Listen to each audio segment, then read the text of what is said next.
Вайна прынесла хутчэй паразу Расіі, чым перамогу. Расія пачынала вайну дзеля таго, каб не дапусціць уступлення Украіны ў НАТО. Это была адна з афіцыйных аб'яўленых мэтаў. У выніку канца вайны яшчэ няма, але ўжо дзве еўрапейскія краіны, Фінляндыя і Швецыя, уступілі ў НАТО пад уплывам гэтай расійскай агрэсіі. Расія пачынала вайну дзеля таго, каб знішчыць украінскую незалежнасць, ператварыць Украіну ў другую Беларусь, каб украінцы прынялі ідэалогію рускага свету.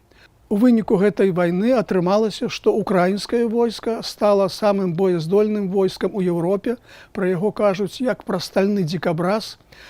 А украінскае грамадства, якое было даволі прыязна настроена адносна Расіі, цяпер усяляк знаходзіцца пад уплывам антырасійскіх, нават русафобскіх настрояў.